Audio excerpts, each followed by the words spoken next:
I called you an EDM girl because you listened to some, or a rave girl because you listened to That's so much not what EDM. that's not what I had a problem with. Oh, well, we can. When I stuttered and you were like to me, remember? You I fucking vaguely. rat. Okay, so my story is my dog is. I left the chips in my underwear drawer because I was in a rush to work or some reason, and I have two. My dresser is two columns of 3 drawers. I got there. And somehow the second column was open, like the second tier, and the top one, when my underwear drawer where the chips were here. And she got from the ground floor to the like a stair formation basically by jumping into I didn't see it, but the chips were sure as fuck out of the drawer and on the ground and eaten when I got home. So my dog knows how to use logic. And it's a little terrifying. So your dog is Kung Fu Panda. I don't think she does kung fu. Her legs don't go that far. But she Your dog I don't does acrobatic shit for food. I feel like I saw Kung Fu Panda in like 2002 and never watched it again. I just know the turtle meme. Q's about to go on another hiatus right now. He doesn't know Came back. He's like, that's enough, Elsie. I'm gonna leave. Sorry, everyone. You no longer have a leader for your team. That means no team in Wow. the pool. I'm next in line. Ooh, I don't know about that. Wait, what did I say? Never mind. You really would leave Scylla on a team with no leader? She's done nothing wrong ever. I know.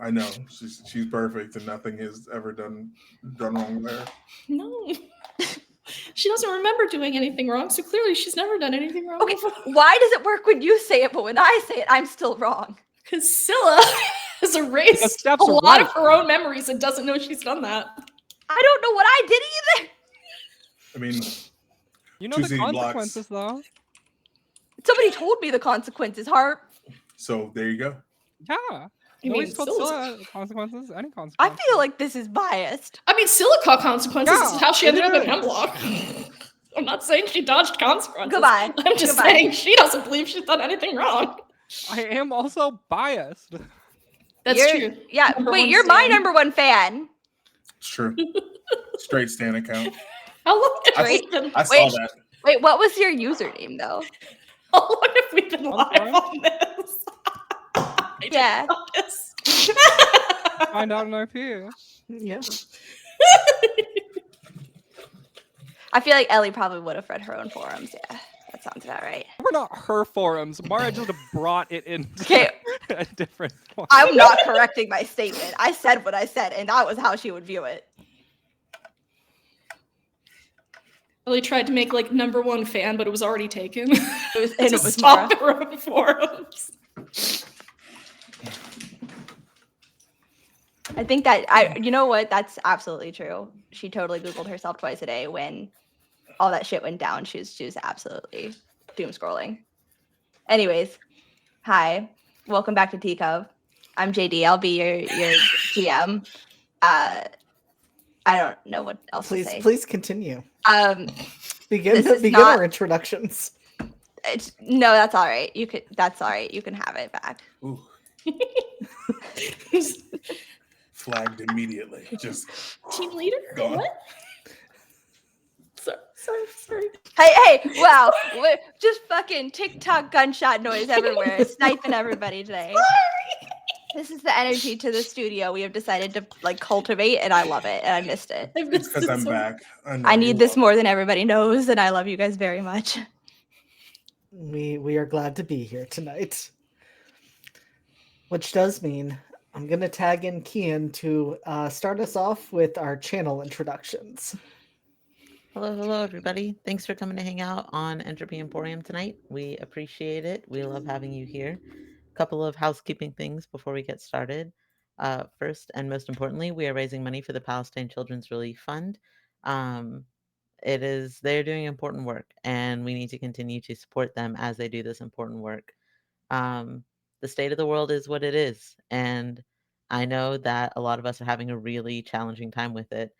So remember that community is what is going to take care of us right now. So stick with the people that you love, donate to the causes that you can, continue to spread the word about things, do all the stuff, or do one thing and do whatever small thing you can, which includes, I'm sorry, I've had a day, but it includes, as I have recently been told, and I think it's important, um, having joy. Find moments of joy. Find moments to take care of yourself. That joy is resistance right now, especially if it's queer joy, if it's marginalized joy, if it's disabled joy, whatever that looks like for you. It is really, really important that you experience joy right now. So thanks for coming to hang out with us. If we can be part of that joy, we are so honored. But if you are finding that joy elsewhere, as long as you are finding it, that's what's most important. The other thing is that we have a Discord server. If you like what we do, if you like what we say, if you just want to learn more about us, come join our Discord server. It's a lot of unhinged shit, but it's also a lot of loving each other and lifting each other up and celebrating each other. So definitely come check things out if you are so inclined. That's all that I have, so I'll hand it back to JD. Thank you, as always, for that, Kian. So I'm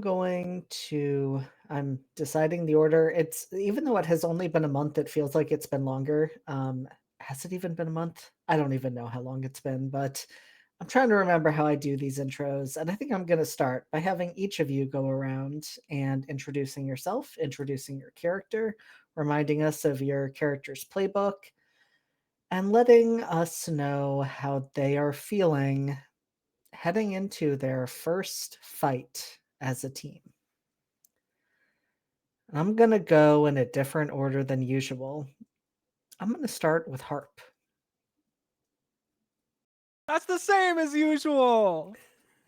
God damn it.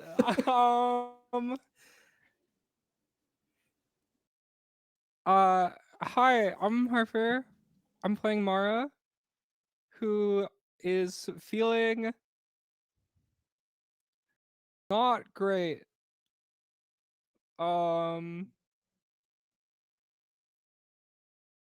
I think she'll be locked in. I think she's locked in enough for Mara, you know? So, yeah, all right is what I'm going to kind of posit for the answer to that question. I think all of that is fair given what Mara experienced last time, right before going into this fight. So I've completely, I guess, forgotten the order. So since I'm just jumping around wildly, let's see if this disrupts it. Steph, you're on deck next. Yeah, that tracks. Hi, I'm Steph. Tonight I will be playing Scylla Tarn of the Doomed Playbook.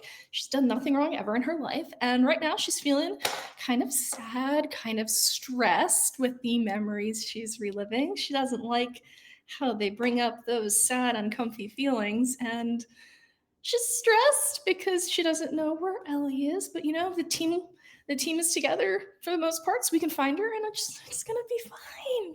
Surely it's gonna be fine. It'll be fine. She's being like aggressively hopeful against the sads. Boy, is that a mood. All right, I'm going to tag team it down to LC. I knew it was gonna be me. I knew it was gonna be me because Kian started. So I'm LC. I'm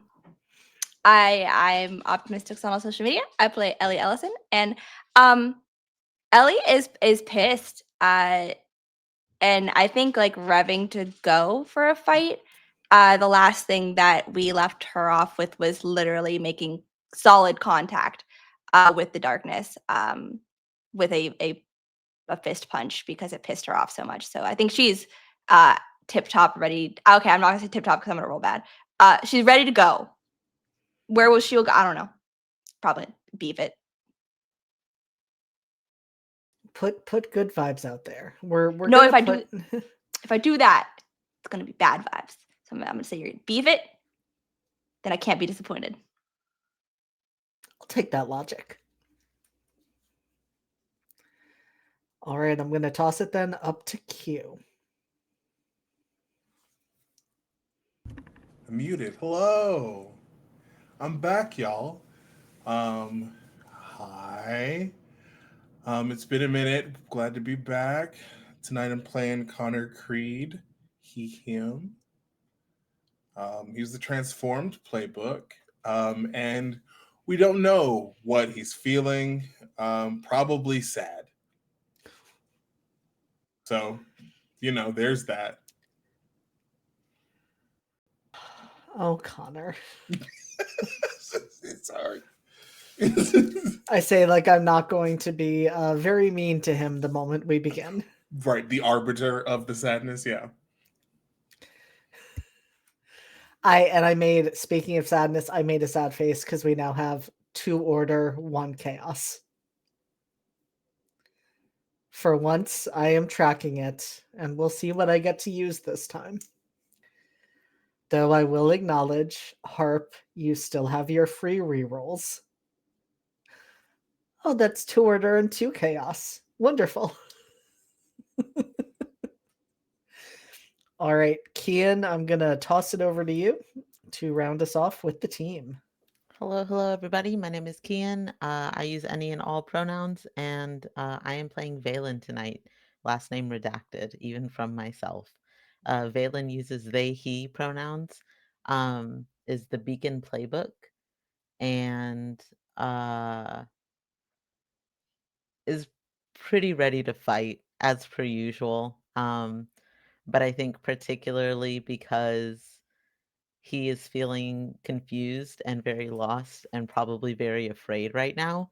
And what better way to navigate those feelings than by swinging on somebody else or something else? That is very, very fair. And last but not least, I am JD. I am the storyteller for this game. And before we jump in, just as a reminder, this game does include a number of pieces of content that may be distressing or triggering for some. So before we dive in, I want to go over all of those pieces of content so you can make an informed decision about whether this is the right game for you to be watching at this time.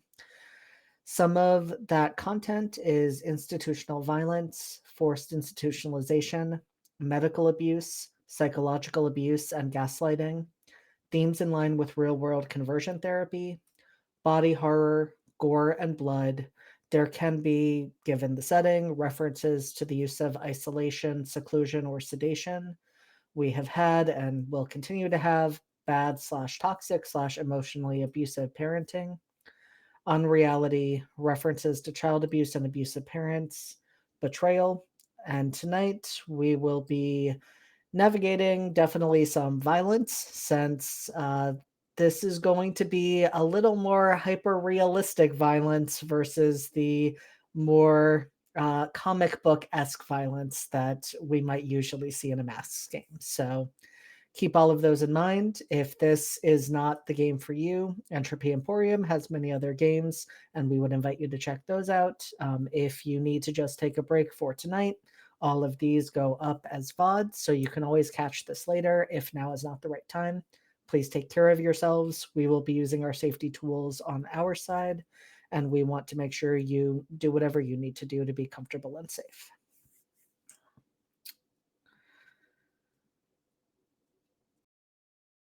All right.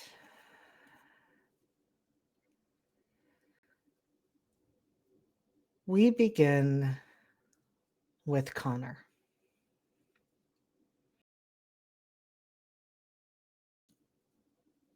Connor, moments ago, you were standing in the group room of Hemlock, making notes on a whiteboard, trying to put pieces together, trying to figure out a path forward. And then things, as they often do here, started to escalate rather quickly. Things happened like the power going out, leaving you this time in complete darkness. No emergency lighting taking effect, nothing like that. And then you heard hoofbeats. Several different pairs of them coming from different directions.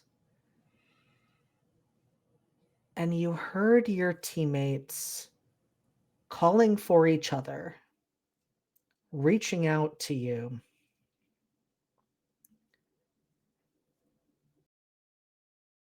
And one by one, you heard their voices, the sounds of their feet on the floor, the rustling of clothes disappear. Until it was just you standing there in the darkness,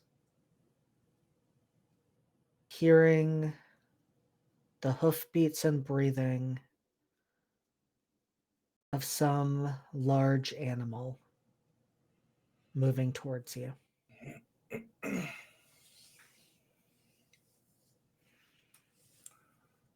think Connor stands tall despite the darkness, the unknowing. He's faced this before. Came out a little different, perhaps, but he's not afraid. He's got to get back to his people, to his team.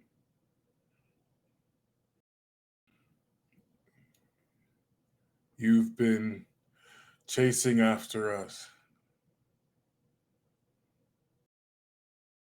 I won't let you have them.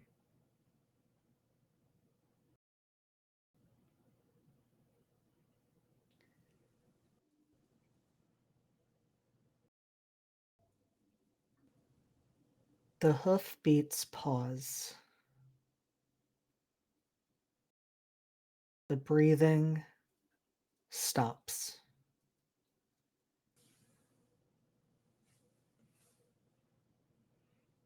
And after a few beats of silence, you hear a voice say, I already have them. Is the voice like, can I sense where it is, or was it all around me? It was all around you, but would you like to roll to assess the situation? I would love to do that, actually. Thank you so much for asking. Okay, assess the situation plus superior, which is not a thing I have a lot of. It's fine. It's fully fine.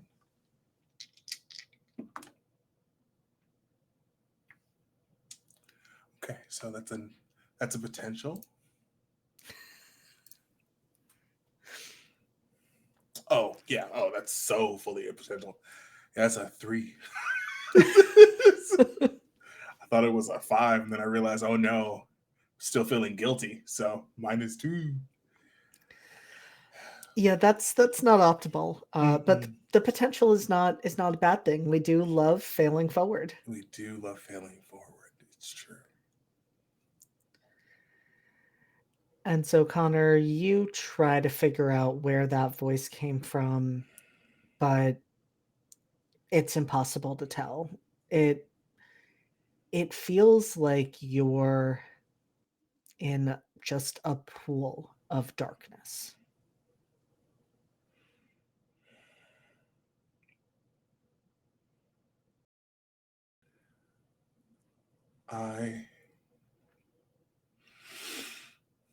There's a concerted effort to keep the rage in check.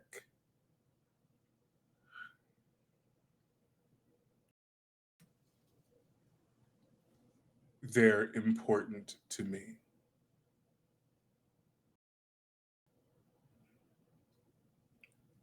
So,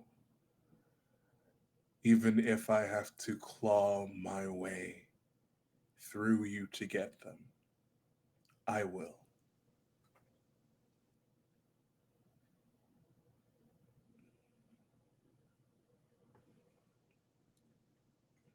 And the voice just responds with, I know. I'm counting on it.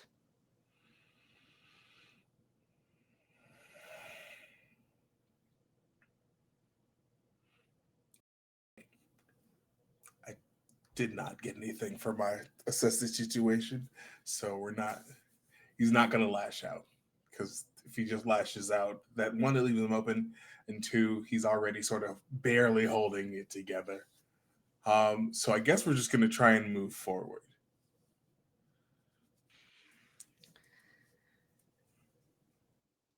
And so, Connor, you take a step and then another.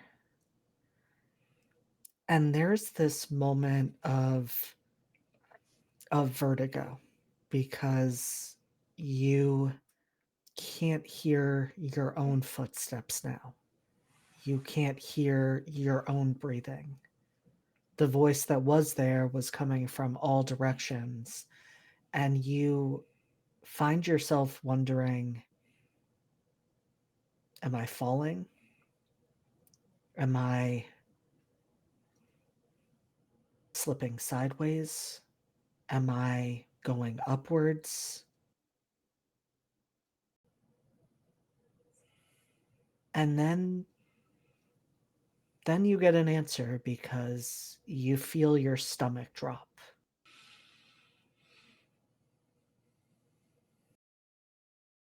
And it's not a long fall. It's not a damaging fall. You fall on something fairly soft. You realize it's a mattress. It's a bed. And I'm going to ask you, Q, when Connor finds himself back at the house he once shared with his parents, what is the first thing he sees when his eyes open? I think the first thing he sees are the little glow-in-the-dark stars on his ceiling. Only few of them are left. A lot of them lost the tackiness, little stuff to keep them up on the ceiling. They've long since faded, from birthday long ago, single digits. But it's the only part of his room that has any real character. The room is very neat, very orderly, but that's because there's not a whole lot to it. There's a dresser, there's a bed, there's a desk that looks to be a few sizes too small for him.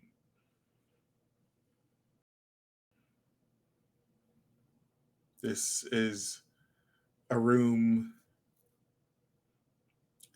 that the person has outgrown.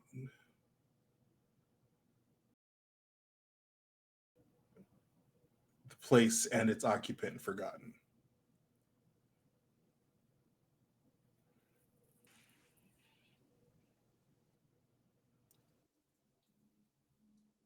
How does Connor feel finding himself back here? Especially as he notices his body feels lighter. It feels smaller.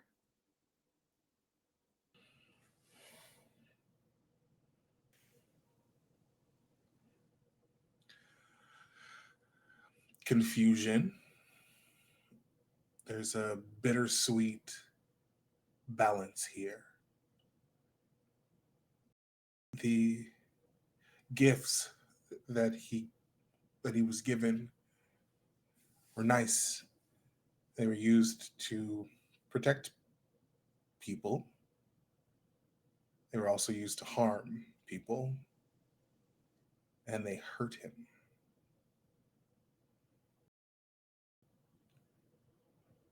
So it's a double-edged sword in that he was changed with those gifts from the professor, but he wasn't forgotten. He stood out. That meant he wasn't ignored.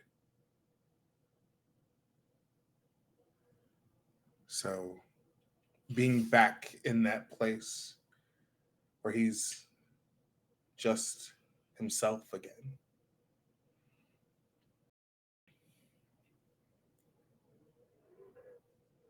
He's unsure how to proceed. I think he will, at the very least, stand up and try and see if everything is still working or if he's got any ties to his powers at all. You feel none of those ties, Connor. It feels like it did before the experiment ever happened.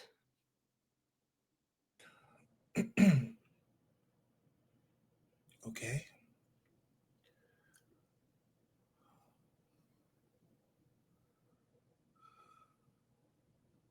I think I prefer the TV shows.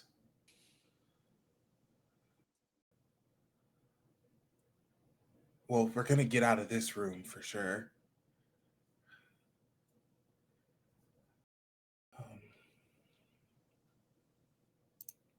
And so, Connor, you walk out.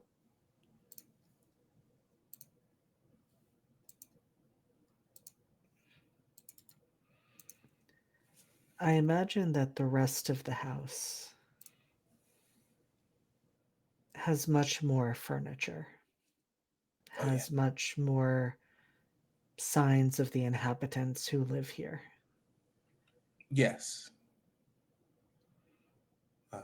Not to say that the occupants are there. Oh, no, they absolutely are not. The Yeah. house is silent, it's empty. Great.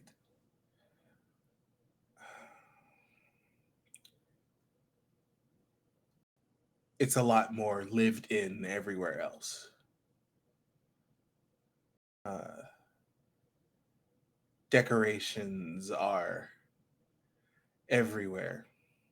Gaudy, tacky things, certainly. But it looks like the happy home of a very much so in love couple.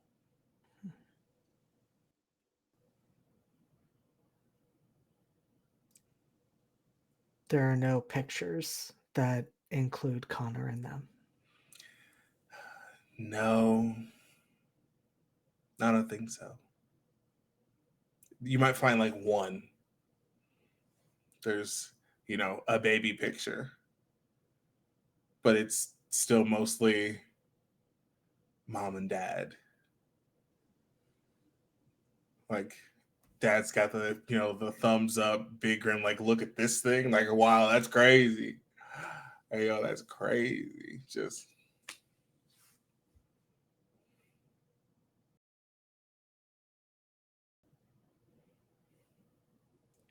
And Connor, it's not surprising for you to wake up and find that the house is empty, that your parents are nowhere to be found.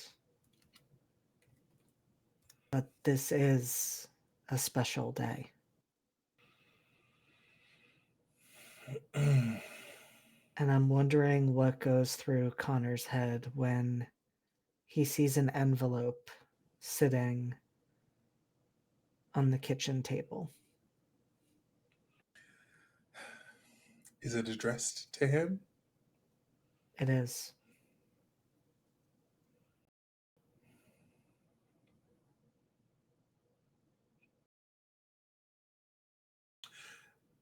Maybe they remembered this time.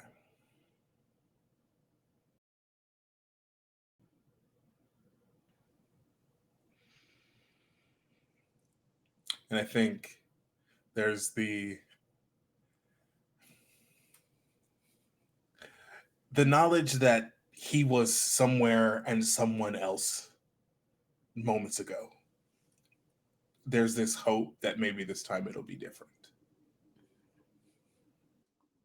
So he will go to the envelope and open it.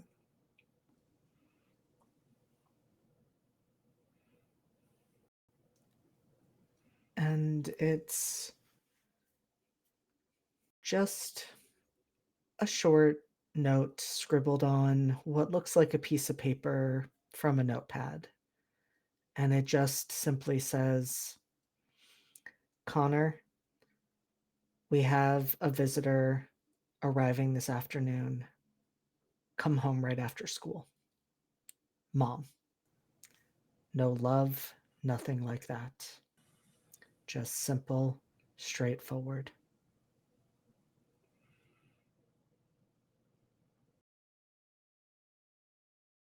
Okay. It was no different. And I think that sort of hurts a little more the second time around. So I think he's just going to sort of follow the path that he did that day. He's going to go into the freezer, grab the pint of ice cream that his mom hides. Ice cream for breakfast seems like a nice treat for your birthday. So you'll eat that and then head off to school.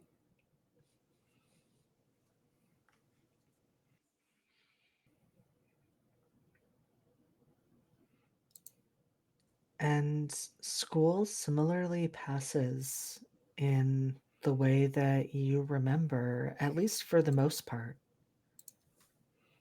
You go to classes. Does Connor have any friends at school?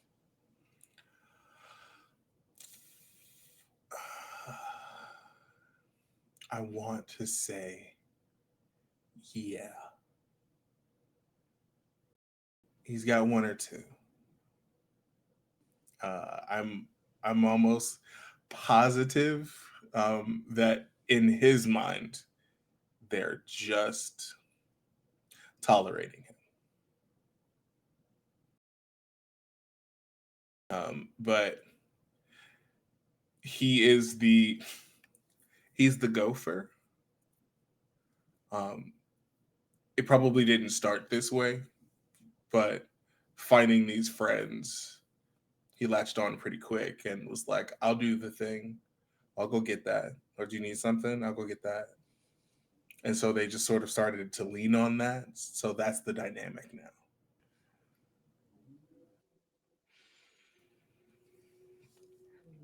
And so probably not the sort of friends who would remember Connor's birthday either. To remember, they probably need to know it. Yeah.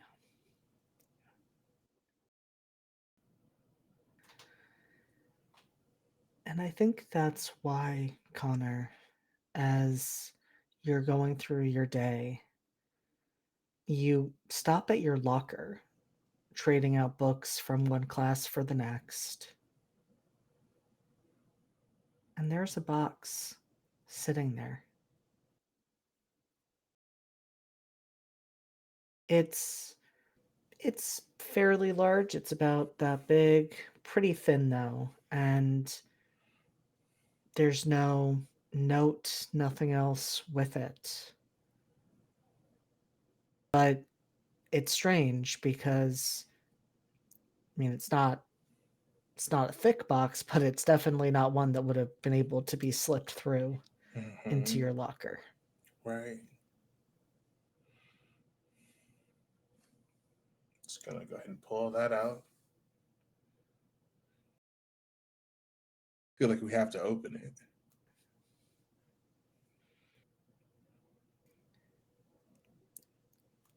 I don't want this to sound as ominous as it sounds, but Oh dear. how does Connor open it? Do you like kind of crack the lid? Do you open the whole thing? I think he opens the whole thing.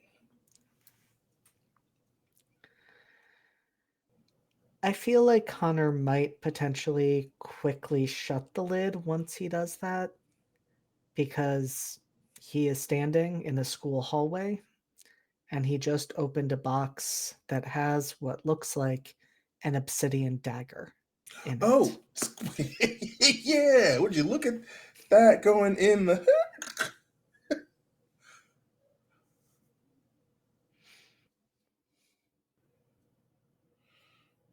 Okay. All right.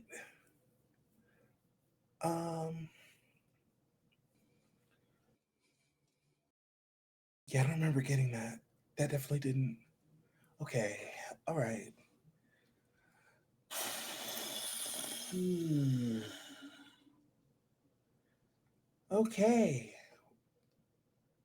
I think we're gonna try and we're gonna lock my locker for sure. Locking the locker back up, and then we're gonna continue to go about our day.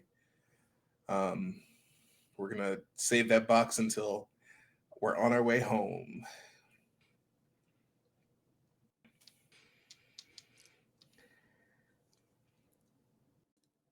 And Connor, it's then strange because you're going through the motions, you're going through this day, you remember every step, and what you don't remember is going to walk into English during the second half of the day. And as you open the door, it's not even like you walk into a room and it's a different room than you would expect. You open that door, and suddenly you're sitting at the dining room table in the middle of a conversation